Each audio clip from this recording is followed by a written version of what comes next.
Hello বন্ধুরা, আজকে আমি কিভাবে পাসপোর্ট চেক করবেন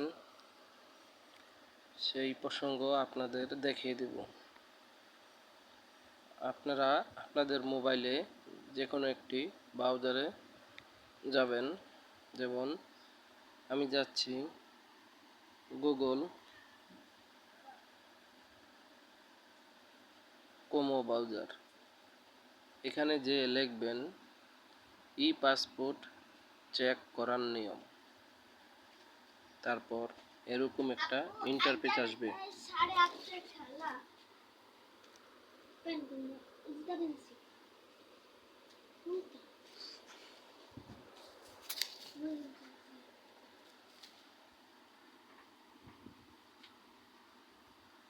প্রথম যে ইন্টারফেসটা আসবে একদম প্রথমে, এটাতে ক্লিক করবেন।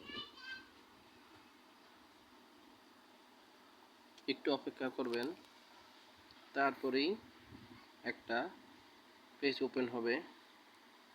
এই যে এখানে এই যে চারটা ঘর দেখছেন, চারটা ঘর, একটা দুটা তিনটা চারটা। প্রথম ঘরটায় আপনি বড় হাতের ভিজিট, তারপর আপনার পাসপোর্টের যে একটা ফর্ম দিয়েছে না পাসপোর্ট করার সময়, সেই ফর্মে দেখবেন একটা নাম্বার আছে। যেমন আমার পাসপোর্টে একটা নাম্বার আছে, সেই পাসপোর্টটা হলো এই যে এটা আমি দিতেছি।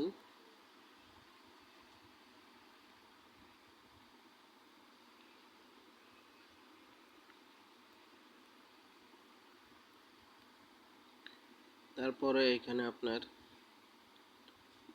বার্থডে বা আপনার জন্মসন কবে কি আসে সেটা দিবেন। আমি আমারটা দিয়ে দিলাম।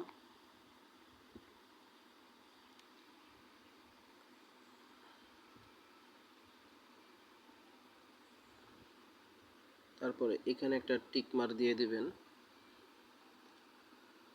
দেওয়ার পরে এখানে চেক, একবার উপরে চলে যাবেন। এই যে আপনার পাসপোর্টটা এখন কোন পজিশনে আছে তা দেখতে পারবেন। এই যে আপনার পাসপোর্টটা এখন পাসপোর্ট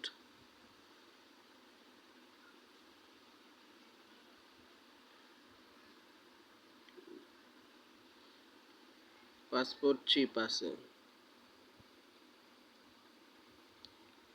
এর মানে হলো আপনার পাসপোর্টটা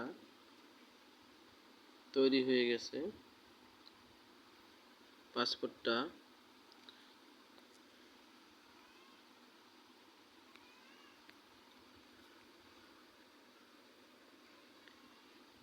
আপনি যে পাসপোর্টটা তৈরি করার জন্য পাসপোর্ট অফিসে দিয়েছিলেন, আপনাদের আঞ্চলিক পাসপোর্ট অফিস, সেখান থেকে সেই পাসপোর্ট অফিস থেকে ঢাকা আগারগাঁও পাসপোর্ট অফিসে পাঠানো হয়েছে। ওখান থেকে পাসপোর্টটা তৈরি করার পর আপনার ঢাকা পাসপোর্ট অফিস থেকে আবার আপনাদের আঞ্চলিক অফিসে আবার পাঠাবো, তাই এটা দিয়েছে।